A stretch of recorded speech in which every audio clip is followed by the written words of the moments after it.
Hello.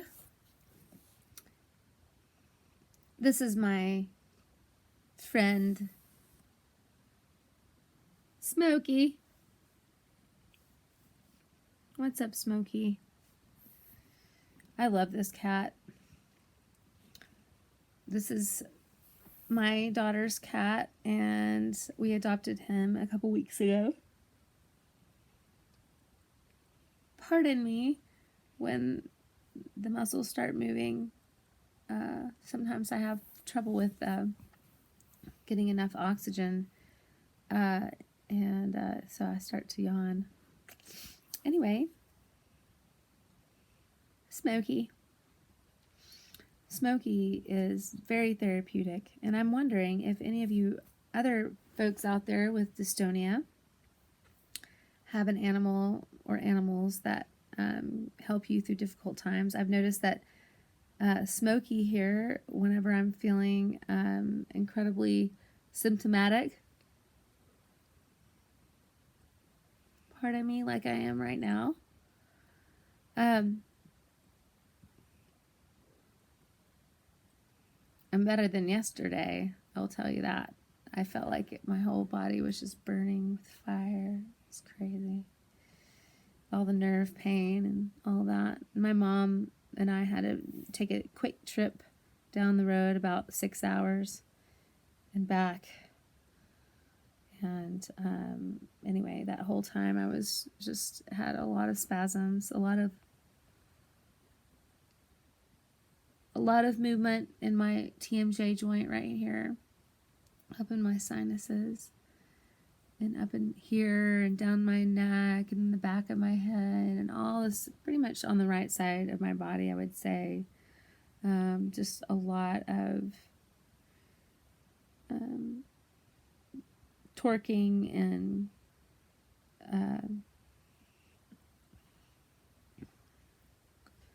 I would say a lot of it was just right here in this TMJ joint, and that's probably one of the most painful areas, I would say. The other painful area is the bowels. If anyone else out there, anyone, the bowels. Dystonic movements in the bowels sounds so appetizing. Yeah, that's happened to me on a couple occasions. In fact, this morning I woke up and I felt like really tight in the bowels, in the old bowel area. And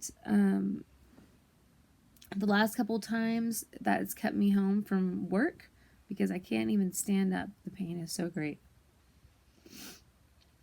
And so today, just before it got bad, I just threw myself in the bathtub and soaked and let my muscles just kind of relax.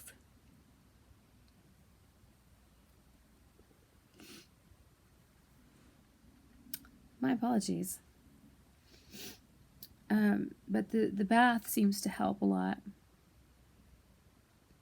initially, and just kind of trying to relax. I find if I could just relax a little bit, then my mind has a better chance of relaxing, which is going to relax that basal ganglia. I just have this feeling, so I think the way we think does play a huge role in what goes on in our body, and so and how we feel. And so I would say that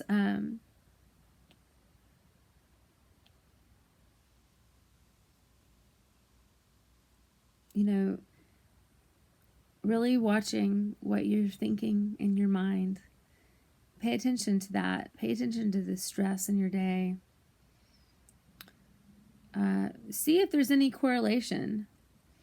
And also pay attention to animals when they're around you, when you're starting to have, symptoms. Are they, because my German Shepherd will also come near me and kind of whine and want to get close to me, which I appreciate because I think it does stimulate me, my brain, and it's comforting when I have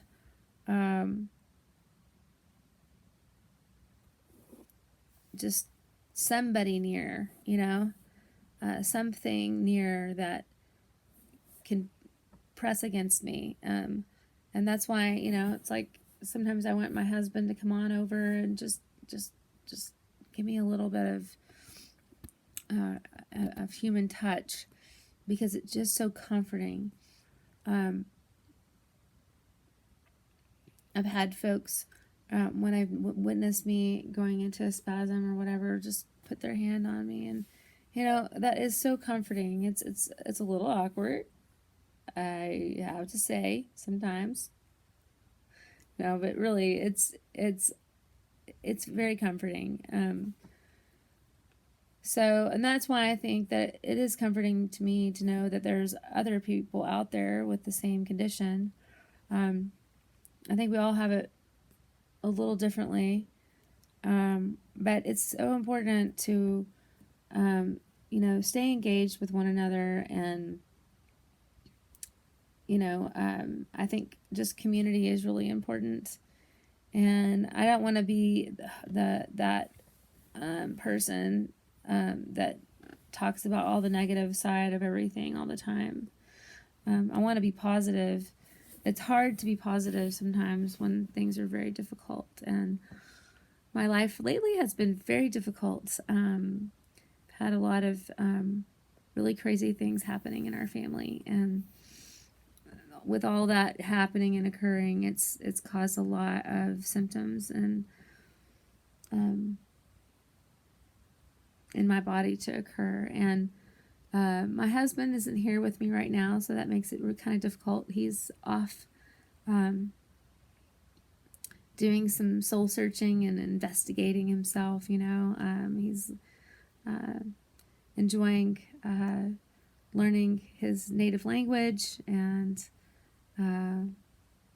he's living up in Oklahoma right now. And so I'm so grateful that he's getting to feed his spirit in that way. And so anyway, I'm here holding it all down, holding the fort down here, so to speak. And, a lot of things are crazy things that are happening in our family. And so with all of that being said, I did have some issues with some ribs on my right side. I was in an accident, we'll say. And anyway, these ribs were sore and in pain for about 3 weeks. And it's just now started to the pain to kind of just die down a little bit. But I think I might have broken a rib or something, or at least bruised a rib. I was trying to save someone's life. And anyway, so I didn't think, I was just trying to bust this door open. And so inadvertently, it caused a lot of pain, and ended up noticing that the dystonia went straight to that area. And so since then, my muscles have been like really tight in that area, and I've noticed a lot of dystonic movements and kind of bending me in like a C-shaped curve with my side. So like the I'm a Little Teapot song, right, where you tip the pot over, and so it's that you're making that curved curve with your side body there.